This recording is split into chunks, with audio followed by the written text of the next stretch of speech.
and follow us at Civic Center TV on Twitter and Civic Center TV 15 on Facebook. Civic Center TV, television that's close to home.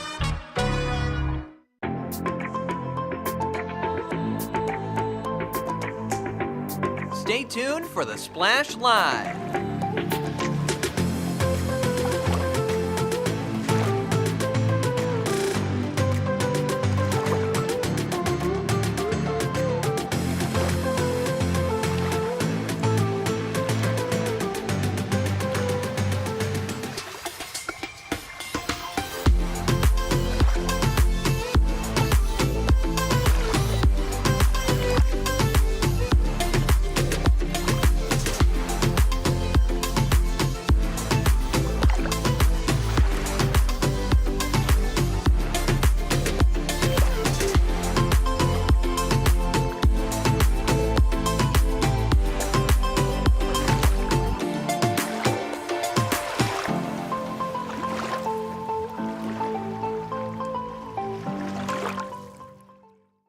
It's time for the Splash Live from Civic Center TV, featuring stories from and about people like you in the Greater West Bloomfield area.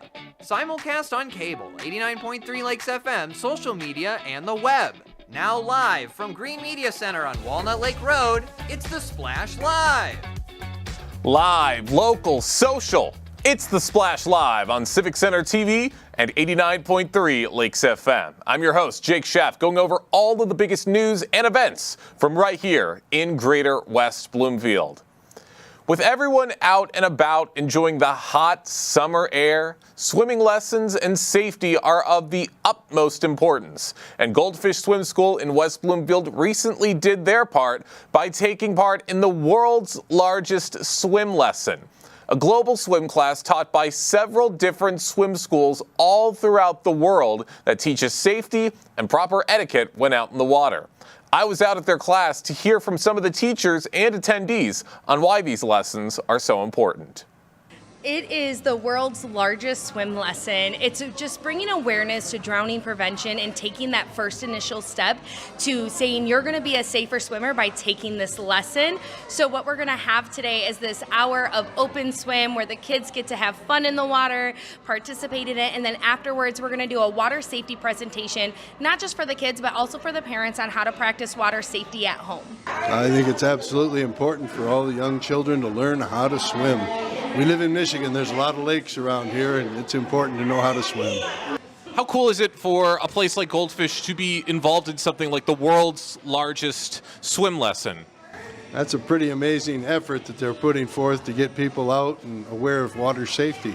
Even if they can swim just a little bit, it's helpful, but I would always suggest a life jacket for younger children anyways. What would you say were some of the most important lessons that were taught at this class today? Probably it was nice at the end that they explored like how to do the water safety, try to help others if they're in need, because we've never really talked about it. So it's nice to know like to throw something for help and stuff like that. Yeah. You kind of see every day different stories of stuff happening around the water, and I kind of do as much as I can to prevent that, as well as everyone else here. We really strive to keep everyone safe, not only here, not only with their at-home school, not only it's kind of like rivers, lakes, anything around that, just kind of around the world. Really just bring awareness as much as possible to people just so they can be safe in and around the water. What do you hope are some of the biggest things everyone takes away from here today? I hope everybody takes away a much better understanding of the water safety that's needed and how to protect your children in the lakes and rivers of the area. I think the most important thing that if I can tell them is swim lessons save lives. By taking swim lessons, you stop that prevention of drowning up to 80%. So it is just such a big number. That's a big jump. 80% is such a big number to know that, like just knowing that we're going to prevent that drowning. Our biggest thing is water safety. Our number one priority is water safety. So not only just as being a Goldfish thing, but being a nationwide thing of people at home doing this, different swim schools of really pushing that water safety. We have our whole month dedicated to water safety, so I love that we can put an extra day worldwide to have people put first water safety. Water safety truly is very important no matter where you go. It's awesome that we have such great resources like Goldfish Swim School right here in Greater West Bloomfield to provide these lessons and these resources for all of the kids to make sure they stay safe this summer. If you're out and about in Greater West Bloomfield today looking for something good to eat, you can stop by the Civic Center campus in West Bloomfield for the delicious delicacy of the week to satisfy your hunger. Our own Kevin McIntosh has the story. Virtually every Tuesday during the summer, West Bloomfield Township, Library, Police, and Parks Department organizes a weekly food truck gathering right here in West Bloomfield Civic Center.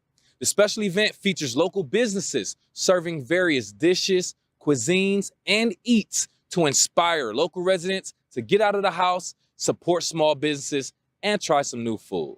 I'm here at West Bloomfield Civic Center to check out these food trucks, see what Greater West Bloomfield residents think of the summer tradition and how it impacts these local businesses. Well, at first I was just returning books, but then I saw the sign saying that they have food trucks today, so I was like, let me take a look.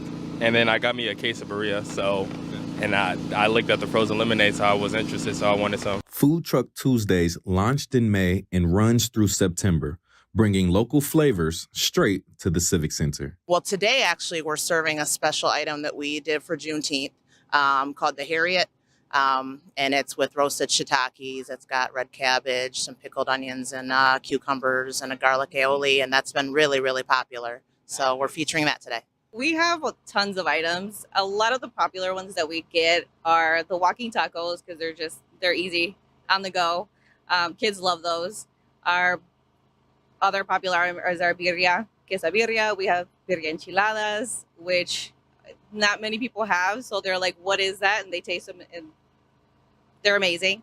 Tacos from all different types of meats, but quesadillas, burritos, anything you can think of. And you can even get your caffeine fix. Bowie's Coffee is parked here each Tuesday all summer long. Yeah, especially for hot days. We have frozen lemonades, iced lattes, hot lattes, smoothies, cold brew, chai, kombucha. So any drink that you need to cool down or warm up, we have it. With food trucks scheduled through September 30th, it's a perfect way to discover new food and support small businesses. I think it's a good upstart for businesses, putting it in a community where everyone can visit or do events because the rec center is all the way over there. So having people come from the rec center or to the library is a good opportunity for this business to start booming. By combining convenience and community, Food Truck Tuesdays highlight West Bloomfield's family-friendly approach to public programming while having a lasting impact on local entrepreneurs. West Bloomfield is very close to where we're out of and where we typically operate from. So from doing this, we've actually earned some regular customers who kind of found us here, and now they routinely come and see us, every week when we're in Waterford or Clarkson area. So we've gotten to do a lot of school events for Bloomfield Hills, West Bloomfield, Waterford schools, just from the word of mouth and participating. A lot of the PTOs and everyone has reached out, which has been really awesome. We've gotten a lot. So we do a lot of catering as well on top of, going to events and stuff. So the nice thing about it is that we do hear oh, I tried some of your stuff at this event or whatever. And they're and we want to do some catering. And that's been probably one of our biggest things is that we've gotten a lot of caterings for that. And it's been amazing. Carrots, quesadilla, and coffee are some of the many choices you have when you visit Food Truck Tuesdays right here in West Bloomfield. It's a special event that's meant to bring the community together and enjoy this great summer weather. If you find time on your next lunch break between 11:30 a.m. and 1:30 p.m., come by and try some of the food yourself. From the West Bloomfield Civic Center, I'm Kevin McIntosh, Civic Center TV. Very delicious food. Now, as Kevin said, there's going to be a brand new food truck available every Tuesday from 11:30 to 1:30. And today, the truck available at the Civic Center campus will be Cousin's Maine Lobster. Unfortunately, with my shellfish allergy, I'm going to have to skip this one, but the rest of Greater West Bloomfield will surely be appreciative of what's provided here on the Civic Center campus.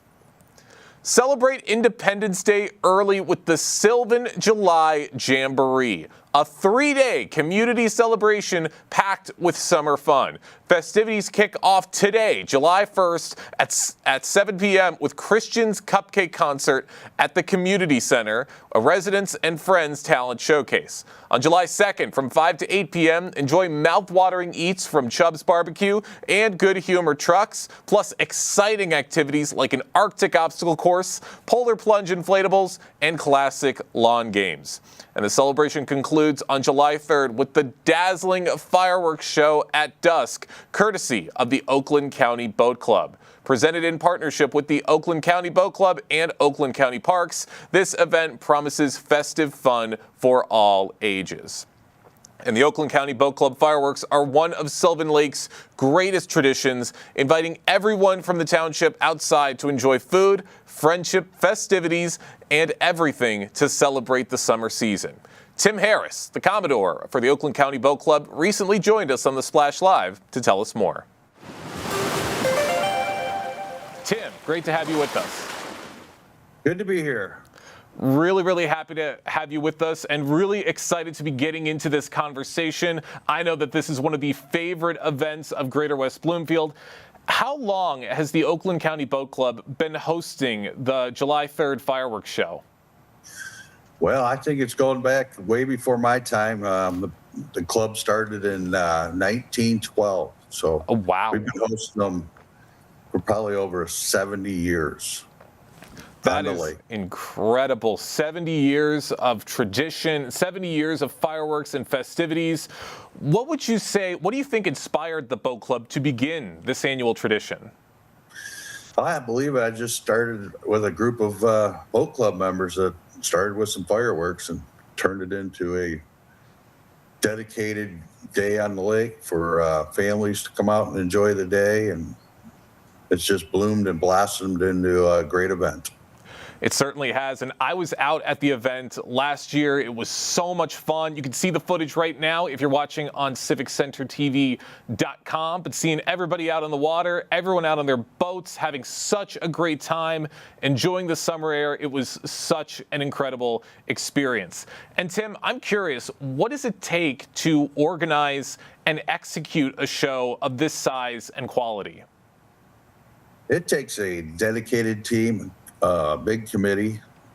I would like to thank them because they do it all. We have to communicate with the city. We got to get permits. Gen X, our pyro technicians out there on the water, they've been doing it since 2000. We really appreciate all their hard work. They really help with the city side and the fire department. It takes dedication from our organization to get the letters out. We do mailers, we do fundraising events to collect monies. This is a pure volunteer donation type fireworks. The Oakland County Boat Club does cover the cost of this. There's several big sponsors on the lake like DMF Bait. I'm so happy you just mentioned volunteers because you're absolutely right. They do play a huge role in helping to make this event and a lot of events throughout Greater West Bloomfield possible. I want you to talk a little bit more about really what the volunteers do and what role they have in helping to make this event a success every single year. Well, you know, we preach safety a lot. There's a lot of things set up for safety, a lot of water safety, keeping the boats back from the barges, getting the committees focused on the event itself, the food. We cover porta-johns for the local city streets. There's just so many things that our committees do, and a lot of it's fundraising throughout the year to generate the cash and the cash flow to do this fireworks. So, and even ordering the fireworks themselves from China now is becoming a feat. So there's some challenging steps in the way that hurdles we got to get over, but we make it. Every year we make it. That's right. Lots of hard work to help make this event possible, but it's worth it every single year. For those just joining us right now on the Splash Live, I'm talking with a Commodore for the Oakland County Boat Club, Tim Harris, about this year's Oakland County Boat Club Fireworks Festivities event that's going to be taking place on July 3rd. Now, Tim, you just touched on this a little bit a second ago, but how do you ensure safety for both the audience and those out on the water during the fireworks? Because everybody wants to have fun, but you got to make sure everyone's safe at the same time. Yes, we have support from Sylvan Lake Police, Tego, West Bloomfield, Oakland County. Oakland County, they're all out on the water too in their boats. We do have other boats out on the water with flashing lights on, keeping the boats back and away from the barges. So we got kind of like a cordoned off area in the lake where we have the boats out there. And then we have the actual techno boat is away from the barge when they're launching them off. It's kind of like a remote access or like a Bluetooth system with their computer. They launch the show. So they're in a safe position. The people on shore, we have officers walking the streets, and we also have EMS on hand too. So we try to cover every base out there, and with the local law enforcement's all on the same page. They do a great job, fantastic job. They certainly do. Lots of very dedicated work to help keep the community safe. Now, Tim, with how long these festivities have been going on, I can imagine that there have been so many memories that have taken place throughout the last few years. Are there any memorable stories or moments from the past years that stand out to you? Well, I tell you what, back when we had the COVID events, we were shut down at the Sylvan Lake side. I did manage to muster up some fireworks over on the Waterford side, but taking it away from the club really was, it was just didn't feel right. So it was very warm and welcoming when the city let us back into doing it after COVID was lifted. So it was great coming back and working with the city and having the showdown on our side of the lake and in front of the club again. And those were memorable times that I can remember. I can imagine so. With COVID having to put a pause on everything, I can imagine that this event came back stronger, bigger, better than ever before. And with how impactful that this event has been over the years, how has the fireworks show strengthened community ties around Sylvan Lake and beyond? Well, I honestly believe that people coming together now, it's much easier for people to gather and be more comfortable. The quality and quantity of the people coming out is quite amazing. There's a lot more foot traffic. There's a lot more people out on the streets. There's a lot more people coming into the club. There's faces there I haven't seen before that members are coming in. It's just been a great experience the last year and a half, 2 years, and I hope it continues to grow. And plus, I will also mention that I love to see all the kids coming in. Got a lot of kids coming in with their parents, and we're going to do some good things for the kids too, because it's a family place. Oh, man, I'm sure the kids have so much to look forward to with the fireworks show this year. Tim, what advice would you give to first-time attendees to really get the most out of the experience? Well, first and most, it's you got to get here early. You got to get your seat. You know, there's a lot of people that come down, and the early bird definitely works here. There's not a lot of parking down and around the facility, but the Oakland County Boat Club is offering a shuttle from Geno's over on Cass Lake Road to Ferndale Street by the club. So that'll run from 6 to 12 a.m. on July 3rd. To help people get around, and it's free. So. Well, Well, these resources will help everybody and will help create a lot more traffic for this incredible event. Tim, I got one more question before we wrap things up. How can residents and local businesses support or continue or contribute to the continued success of this tradition for years to come? Because I'm sure everybody wants to see this tradition go on for a very, very long time. Well, I tell you what, they've been coming together more and more. I get more and more businesses contributing. They donate. They get a big banner. We put it on the building. There's a tremendous amount of residents that contribute generously every year. Like I said, we send out a mailer, and we have a QR code now. You could send money in on our QR code. That helps out a lot. That's been working out real well this year. But like I said, DMF Bait, they've been amazing. They're our gold sponsor. They contribute for the last 10 years. They're very, very helpful. So the community in itself is very, very supportive of what we're doing, and I'm very grateful for that. And so is the club and all the members. And the community is grateful for everything that you guys do to help make this event possible. Tim, thank you so much for joining us today here on the Splash Live. Thank you. One of Sylvan Lake's most beloved traditions. Everyone is going to be out enjoying the fireworks in just a couple of days, and we all have people like Tim to thank for such great events that take place throughout Greater West Bloomfield. Can't wait to see everybody out at the Oakland County Boat Club fireworks on July 3rd.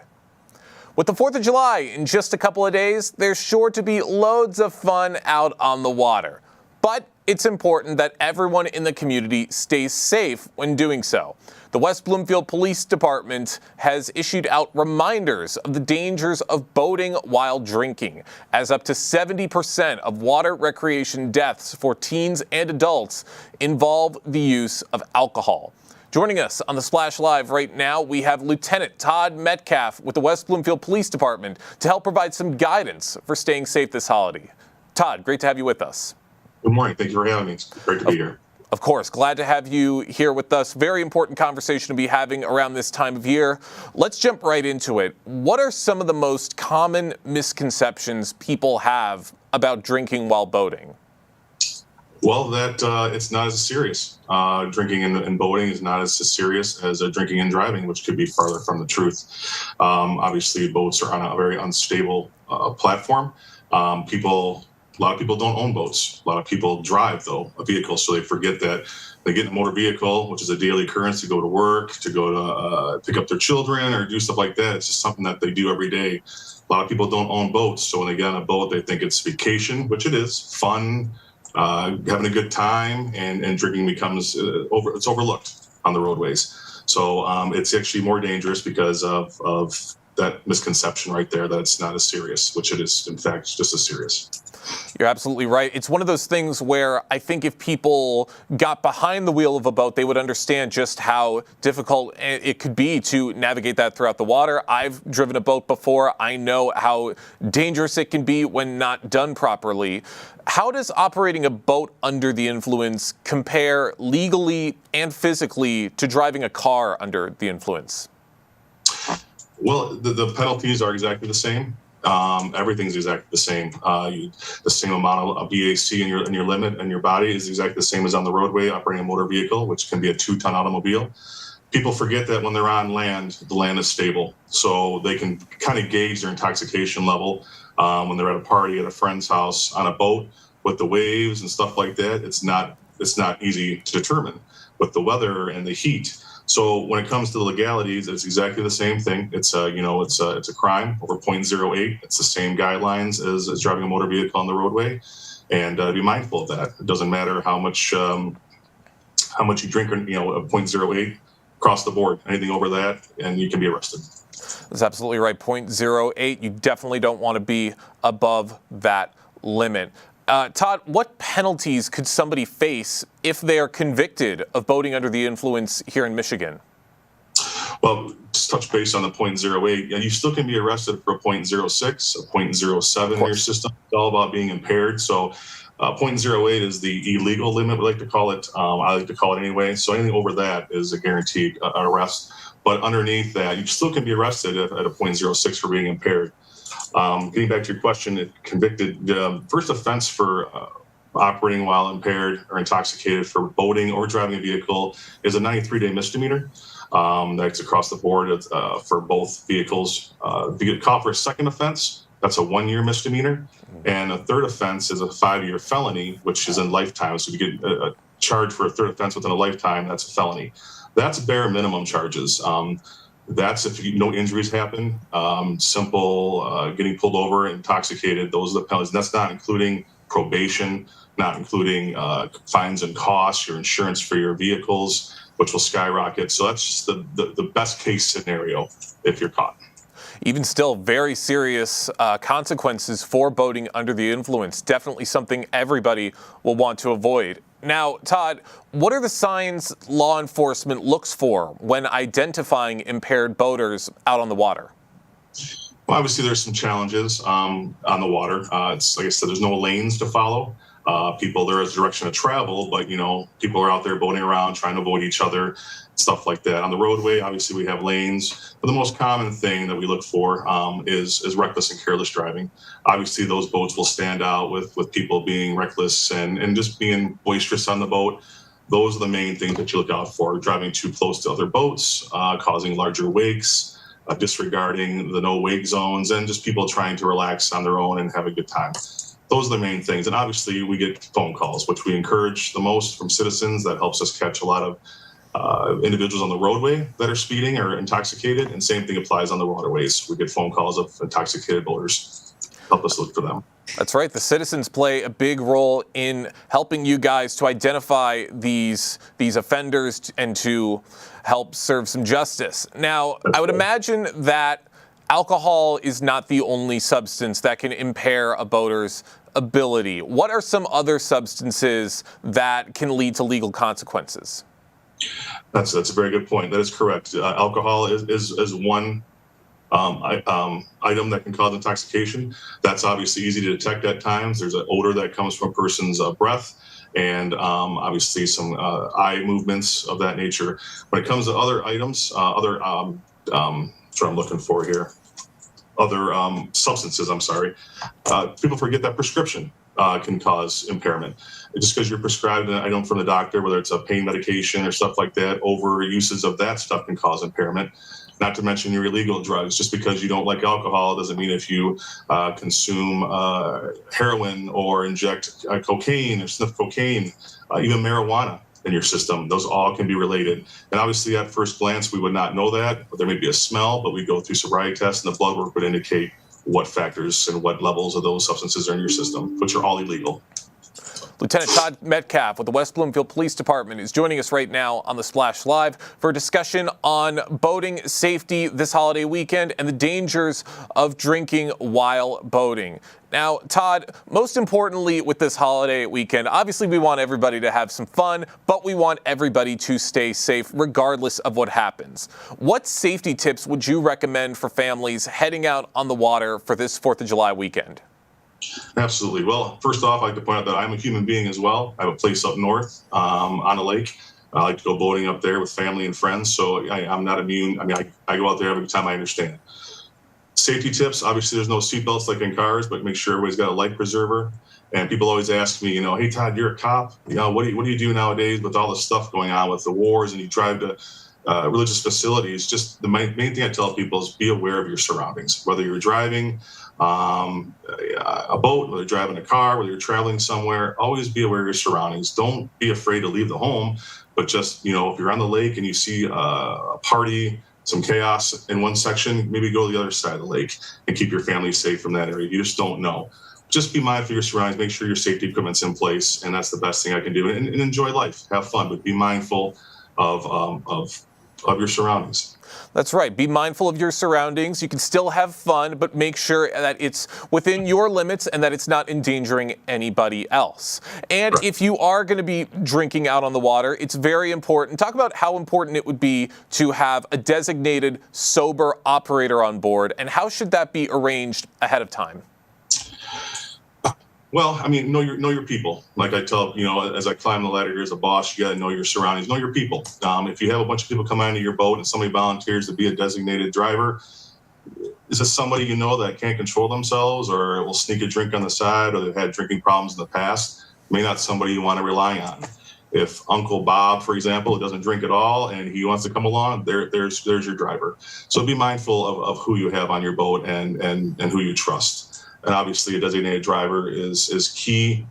Even when you're on land, Ubers and Lyfts could be the difference between a $60 ride home in safety to sitting in jail overnight. So be mindful of that.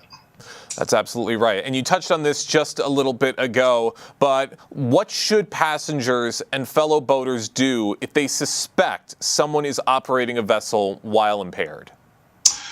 Excellent. We encourage people not to engage these individuals. You just don't know the stability, what can happen. But do the best you can as a witness. Gather the boat's description, the number on the side of the hull. Get as best description as you possibly can to provide to a 911 provider if you want to call from there. Oakland County Sheriff's Marine Division is the full authority on the lakes in West Bloomfield. So if you know a deputy's on the water, maybe seek him and her out. But again, don't approach the person and try to detain them. Just get the best description possible and keep your distance. And call the emergency personnel out there. All important information to keep in mind. Todd, last question before we wrap things up. Where can residents learn more about boating laws and safe boating practices in Michigan? Well, there's this little thing called the internet.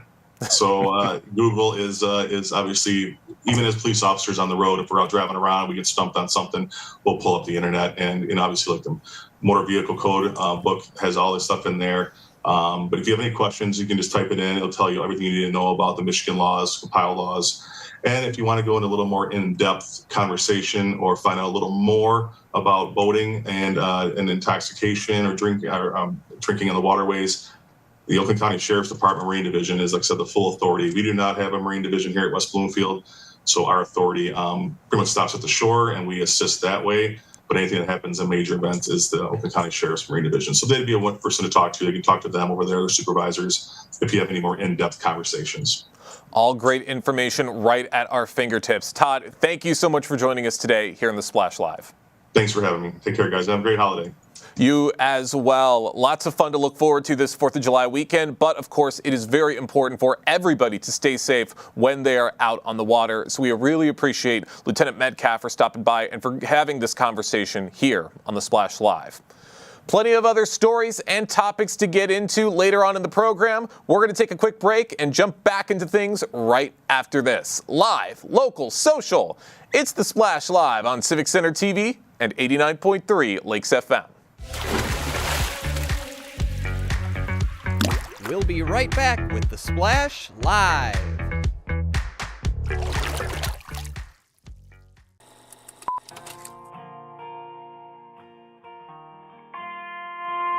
Bringing you stories and memories from Sylvan Lake. Civic Center TV, television that's close to home.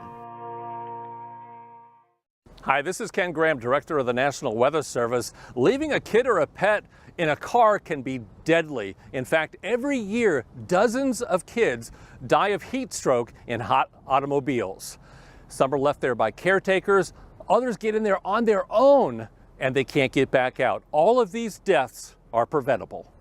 Even on a relatively cool day or cloudy day, the temperature inside a car can quickly reach deadly temperatures in minutes. To keep your child or pet safe, set reminders, like a simple note on a dashboard, or put your phone or other belongings in the back seat. I always place my backpack in the back.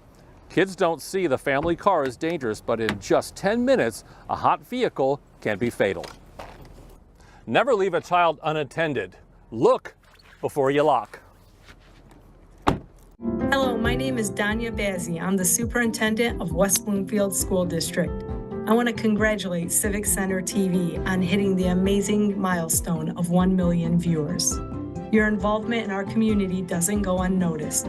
We thank you for keeping our residents and community engaged in the latest and greatest news and information. I'm Danya Bazzi, and I'm proud to be 1 in a million. Find local municipal meetings at our program schedule on civiccentertv.com. Find when your meetings air live or when they're replaying on our Civic Center TV live stream. Find it all at civiccentertv.com and click schedule at the top of the screen.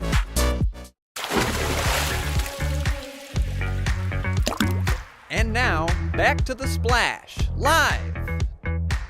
Live, local, social. It's The Splash Live on Civic Center TV and 89.3 Lakes FM. I'm your host, Jake Schaff, going over all of the biggest news and events from right here in Greater West Bloomfield. West Bloomfield is getting an increase in their water rates. The West Bloomfield Township Board of Trustees voted to raise water and sewer rates starting with the July 1st meter read to address inflation, aging infrastructure, and revenue shortfalls. You do the math, July 1st, that is today. West Bloomfield Township Supervisor Jonathan Warshay recently joined us on the Splash Live to discuss the process and what this will mean for West Bloomfield residents. Thank you for being here, Mr. Warshay. Thank you for having me, Kevin. Good morning. Thank you. And we just want to address some of these issues so we can answer some of these questions immediately and as soon as possible. Just starting with the why now. What were the most urgent factors that made this the right time for a water rate increase? Well, I don't know that there's ever a right time for an increase, at least as far as the public is concerned, but we have 4 or 5 main things that occurred, events. One is Great Lakes Water Authority, from whom we buy our water, had a larger rate increase. Just to give folks a little background, it used to be Detroit Water that became Great Lakes. And when it became a regional water authority, they agreed not to have more than 4% increases for 10 years. Okay. That 10 years is up, so the rate was more than 4%. We also have 2 sewer systems that West Bloomfield is part of. Those are through the county. One covers more the northern part, one the southern part, and both of those had larger rate increases. Because we don't control either of those factors, we sort of have to go along for the ride. So that's part of it. We also, those systems needed capital improvements, and those extra costs get passed on to us as well. We also have aging infrastructure within the township. So a lot of our water mains were built 50 years or more ago, and those things have deteriorated, and we're going through a program to replace them. Right.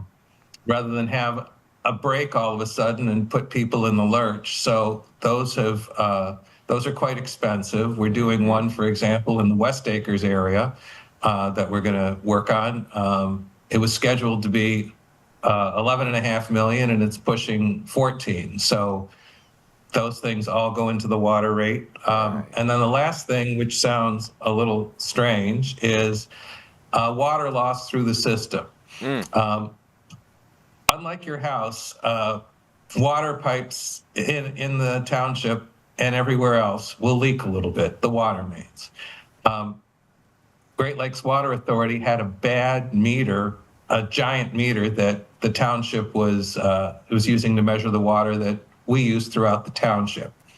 It was under reading the amount of water that was being done, so they weren't charging us the full amount. Wow. They replaced the meter, and we went from it was so defective, in fact, that sometimes we used more water than we got billed for.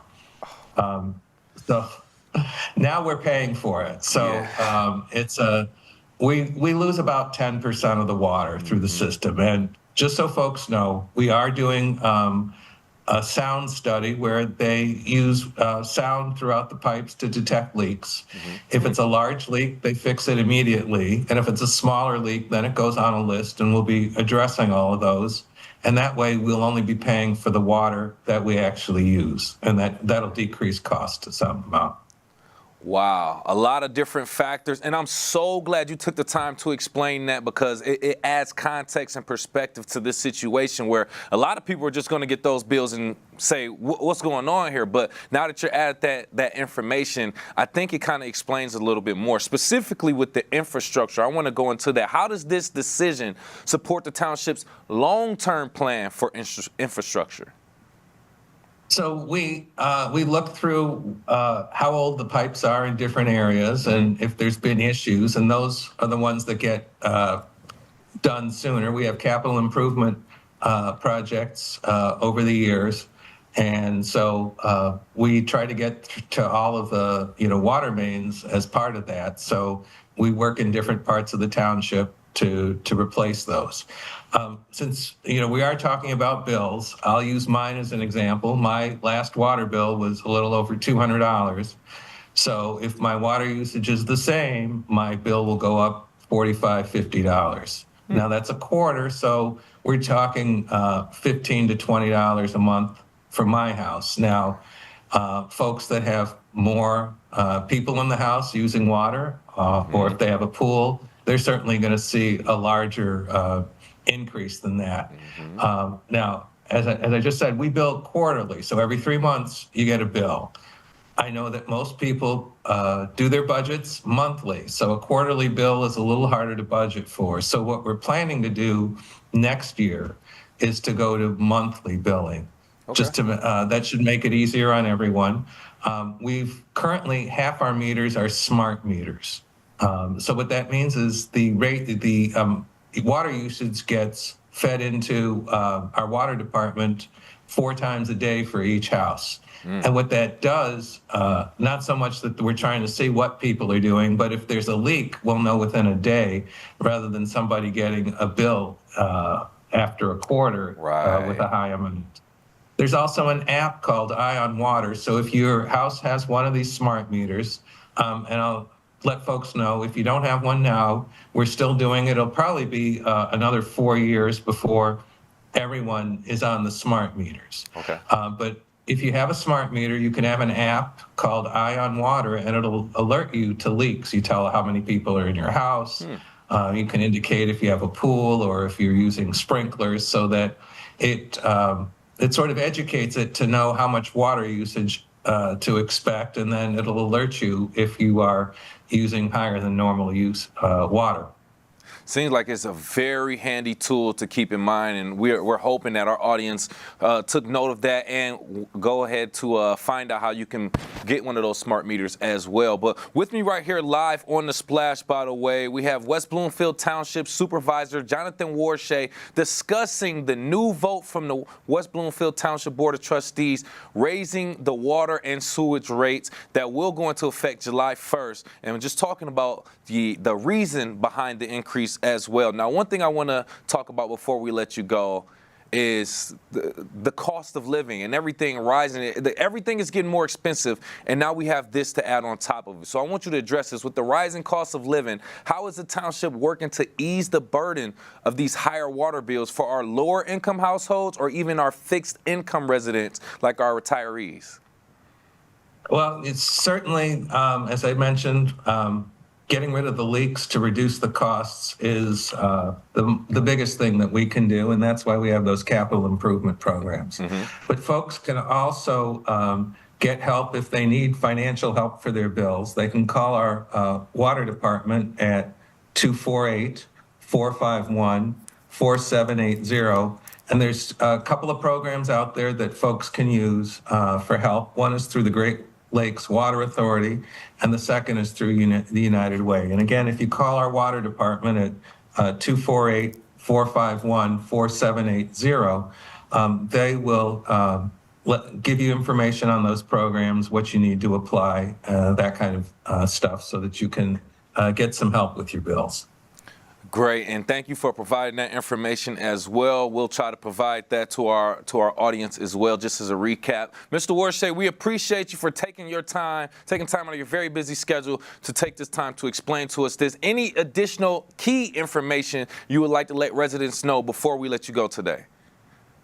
Well, the approach we took was to sort of get the get the water rates back on track for now so that we don't have to increase it as much later. And that's our goal. Of course, we're sort of at the mercy again of what Great Lakes Water Authority and the county does. We're hoping they keep theirs down, but by doing the jump now, hopefully it won't be so painful later. And I know that's not a lot of consolation, but that was the thinking of the board in doing so. Yeah, and I mean, in the long run, essentially, it should save us a little bit of pain, and I completely understand that. And we thank you so much for your time and your information. Once again, West Bloomfield Township Supervisor, Mr. Jonathan Warshay. Thank you, Kevin. Thanks for having me. Lots of changes and news for Greater West Bloomfield residents. We really appreciate having Township Supervisor Jonathan Warshay on the program to explain this new information and how it's going to be affecting our residents. With the 4th of July in just a few days, everyone is getting ready to celebrate the holiday with fireworks. But as we all know, setting off fireworks can be very dangerous if not done properly. It can be one of the quickest ways to get you sent right to the hospital. So before you start celebrating the holidays, you got to know how to do it the right way. Rachel Dykes, the manager of Phantom Fireworks in West Bloomfield, recently joined us on The Splash to tell us what we can do. Rachel, thank you so much for joining us today. Thank you for having me. Always great to have you on, and I'm really curious to be getting into this conversation because I'm sure this is a very busy time of the year for you guys at Phantom Fireworks. What would you say are some of the top safety tips for families planning to use consumer fireworks at home? So some of the biggest safety tips is to always make sure that you're clear of buildings, trees, vehicles. You want to have a safe distance between all of those items and spectators. You want to make sure that you're not wearing loose-fitting clothing while you're lighting them and protective eyewear. You also want to make sure that you have a designated sober adult to light fireworks and not let children handle fireworks. Fireworks are not... When kids handle fireworks, things can go wrong. So for this fireworks season, we have a fantastic line of light-up items that kids can play with while adults are doing that, just to kind of help keep them preoccupied while doing that stuff. All right, yes, great things for everybody to keep in mind. Things that I'm sure a lot of people are already aware of, but you never know. Some people might not have the state of mind to keep some of those things in check. And you talked about age restrictions for a lot of the fireworks. What age restrictions or supervision guidelines should parents keep in mind when children are around fireworks? So nobody under the age of 18 should realistically be lighting or shooting off fireworks. We take ID just to maintain that standard safety that everybody who is shopping from us is of age and keeping safe with that. For supervision, parents need to keep an eye on their kids, even with stuff like sparklers. I know that it's very tempting to let them play with that stuff, but just make sure that you are keeping an eye because it only takes 1 second for something to go wrong. You're absolutely right. And that makes me think, what are some of the most common injuries or accidents that occur during 4th of July celebrations that involve fireworks? A lot of them come from just sparklers are one of the number one because they burn so hot, and burns tend to be the number one. So just make sure that you're keeping close supervision. That's right. You don't want to get those burns on 4th of July. Those just sound like bad news any way you shape it. Now, what should people do if maybe a firework doesn't go off as expected or appears to be malfunctioning? So if you light a firework and it does not go off, do not try to reignite it. Consider it a dud, douse it in water, soak it in water. Just don't try to redo it. Also, don't lean over a firework if you have tried to light it to look, because if it does decide to go off, then you're over top of it, and that's not good for anybody. Yeah, I can already imagine the image from there. The fireworks not going off. Somebody's like, what's going on there? And then boom, tragedy happens, and then you're on your way to the hospital. So let's say the fireworks celebration is over. Everything's been lit up. Everything's exploded in the sky. What are the safest ways to dispose of used or unused fireworks after the celebration is over? always soak your fireworks in water. Soaking it in water neutralizes the explosive components in it so that it cannot reignite or stay burning. If you have any fireworks that you don't plan to use, like you didn't light them but you don't plan to use them again, you can also soak those in order to deactivate those explosive components. Really interesting thing for everybody to keep in mind. For those just joining us right now on the Splash Live, I'm talking with the manager of Phantom Fireworks in West Bloomfield, Rachel Dykes, talking about some very important fireworks safety tips to keep in mind as the 4th of July quickly approaches here in Greater West Bloomfield. Now, how can residents ensure that they are being considerate of maybe neighbors, pets, and maybe also some veterans who may be sensitive to the sound of fireworks? The easiest way to just be considerate is go talk to your neighbors. We're all friends. We have to live side by side. Just have a conversation. When it comes to pets, get ahead of it now. Don't wait until the 1st, 2nd, 3rd of July to go to your vet and be like, hey, I need some stuff for my pet. Phantom Firework does carry CBD calming aids, and we are also going to have a line of products coming in this upcoming week that has like the compression jackets for pets as well. So just know that fireworks are legal starting June 29th through July 5th this year. So don't wait. Get ahead of it now. All right. Yes. Very important to keep on top of this stuff right now. And how can people protect their homes and nearby properties when setting off fireworks, maybe in some residential areas? So fireworks should only be lit on private property. They should not be lit on public roadways or anything like that. The biggest way to protect your property and stuff like that is just be vigilant. If you see something going wrong, call 911 immediately. They are prepared for these emergencies to be able to help you. All right. Yes. Very important things for everybody to keep in mind. Now, I am curious because I don't want this whole interview to be all this sad stuff and making it very serious and keeping it on safety, as I do want everyone to be very excited for 4th of July when it comes in just a few weeks. So I'm curious, Rachel, what are some of the most popular fireworks that residents are already looking at and considering for their own celebrations? Fountains are a very, very popular one for people who might not necessarily have the largest property just because they are lower impact. They don't go up in the air. And then a lot of people like repeaters or cakes where you light it once and it does multiple shots. Those have been very popular as well. We carry them in a smaller 200-gram version and a 500-gram version. Interesting. All really, really great options. I think I'm picturing the ones you're talking about. Those are always some of my favorites every single year. Do you have any personal recommendations for residents to take a look at? Maybe some fireworks that maybe people aren't always aware of? So we actually were able to get a lot of new product in this year, and a lot of that stuff is very good.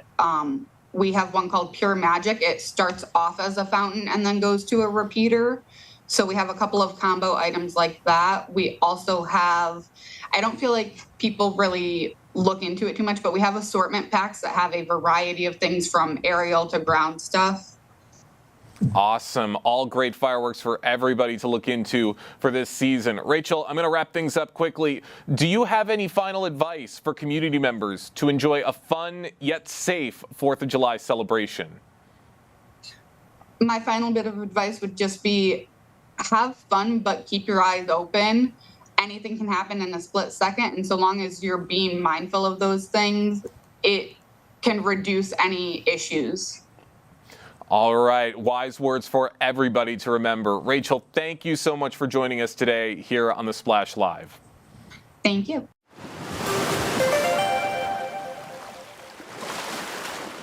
Everybody wants to celebrate the 4th of July in the best way that they can, but it's important that we all stay safe while doing so. So we really appreciate Rachel for taking the time to talk with us here on the Splash Live.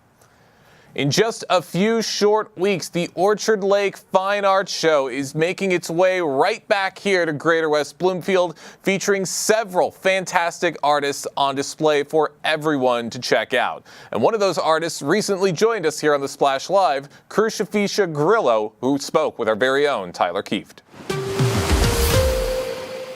Thank you so much for being with us today. You're welcome. Thank you, Tyler. Yeah, happy to have you on. So you come to the Orchard Lake Fine Art Show in late July, bringing a variety of different pieces that all have their origins in some abstract expressionism. Tell us a little bit about your process and what art you create. Yeah, so my process starts with actually, I'm a very, when I go to different places in the world, or I live in Florida half the year, so around me, I get my inspiration from that. I also get it from being a female, and I like to show the empowerment of that and how we can explore and move forward with our lives and still have that feminine quality. So that kind of is a projection and cohesive to my work, as well as like travels. I've traveled and lived in Italy. So that really embodies the person that I am as an artist and why I do it. And when we mentioned that these artists sometimes come from all over the world or have influences from all over the world, you mentioned you lived in Florence, and that had a pretty big impact from my notes on your artistic development, and ultimately it reflects in many of your pieces. How did your time in Florence have influence over the art that you create? Well, I would have to say, because it's more hands-on and not just literature, I feel like I was able to I seen where Michelangelo lived. I went to the piazza. I actually took my 2 young teenagers with me at the time. I went back to school when I turned 40 years old, and I told them, give me the highest degree you got. So during my undergrad studies, I ended up going to Florence, and it influenced me in the way where, like I said, hands-on and being able to see in the sculptures and feel it. And it's almost like I gained a freedom of, I can say whatever I want through my artwork, because in my mind, I feel that what an artist has to say, everybody else wants to say it, but we're the vessel to do so for everybody. So that's how. And so from Florence to Florida to Michigan, so many of these places, they have influence in all of your pieces. But you've also described your art as being in part musical too. So how does music or that sort of musical rhythm or melody play a role in how you design the art you're bringing to Orchard Lake? Yeah, that's a good question, Tyler. So when I began to do my process, I actually put my paints, I'm in my studio, so I put my paints, I consider it like a symphony where I could paint without even having to know visually where the colors are. And so it creates like this symphony to where it enables me to process the work prolifically, as well as it's like I'm singing to my own beat, so it's like a symphony and just taking your own music and taking that and bringing it into my world of art. So that's kind of how I feel a symphony is, where it's like cohesive. The music is just cohesive, but everybody kind of works together and it creates like a symphony, So that's what the way I look at it. And that's how I feel about it. The Orchard Lake Fine Art Show returns to Powers and Daly Roads just off of Orchard Lake in West Bloomfield, July 26th and 27th. That's a Saturday and a Sunday. Many of the artists that will be there will be featured on our show in the coming weeks. And today, that includes Crucifisha Grillo, who joins us on the Splash Live, a mixed media artist who spends her time both in Florida and close to home right here in the state of Michigan. Crucifisha, when you ultimately come to the Orchard Lake Fine Art Show in late July, people walk up to your stand, they see your art. What are the immediate feelings you hope are invoked in them, or what they take from viewing and hopefully purchasing your pieces? Well, I'll tell you what, Tyler, because I want to show you this, sure. I do mixed media, and I have a few types of bodies of work, right? So the first, one body of work consists of my females, which are here.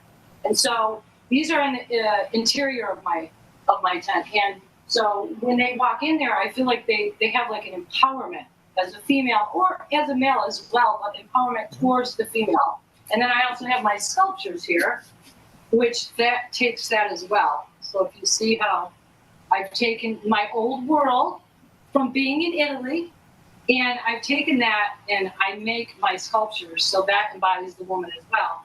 And then, Tyler, I have back here, this is an actual one I just finished, and it is from a picture I had taken years ago in Florence. I'm going to be heading to Italy again this year, as well as I have artwork in Florence, and it's going to go to Milan and Rome.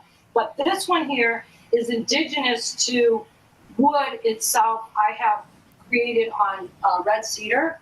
And the red cedar, what it does is it absorbs the paint very well, but each one of my edges, I want people to know, and when they see that I use high quality, because I feel like my artwork deserves to be on something that is meaningful. So the wood that I use is red cedar, and I take and break all of these edges, everything here, and then it goes in onto, I piece it all together, kind of like a puzzle. So I want people to see and recognize that I'm very diverse in my artwork. You know, yes, it's about the female when you first walk in, but it's the female who travels to all these places. So cohesively, I feel like that embodies, that. So that's what I feel. I feel like it's a freedom. I just feel free.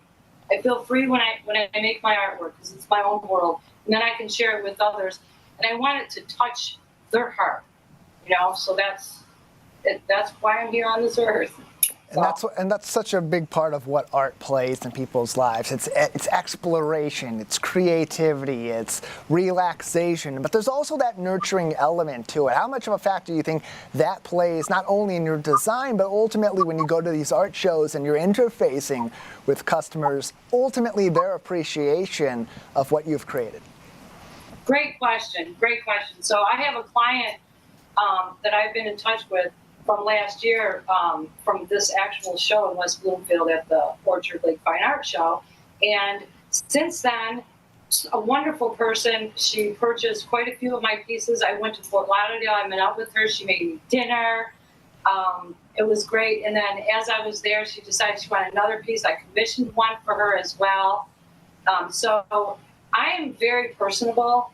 And when people buy my pieces, I'm hoping that they will understand that they're buying a piece of me, and therefore their heart and life are going to be touched by what I created. And I know that somehow it's almost as if it was made for them, So that's what I envision in my mind. We only have a limited amount of time for these interviews on the Splash Live. You will have unlimited time at the Orchard Lake Fine Art Show to explore so much art from so many incredible artists at one of the top 100 art shows in America, as voted 12 times by Sunshine Artist Magazine. The Orchard Lake Fine Art Show, July 26th and 27th in West Bloomfield Township. Joining us on the Splash today is Krisha Fisher-Grillo, who's one of the many artists you will see there. And Krisha Fisher, we thank you so much for your time today and showing us your art. Thank you so much, Tyler. I hope to see everybody there. It's a great show. Really is a great show. But that is going to do it for us today here on the Splash Live. Big thank you to everybody on our team for helping to make this show possible, and for all of our guests for stopping by and for telling us what they know. I've been your host, Jake Schaff. Live, local, social. It's the Splash Live on Civic Center TV and 89.3 Lakes FM.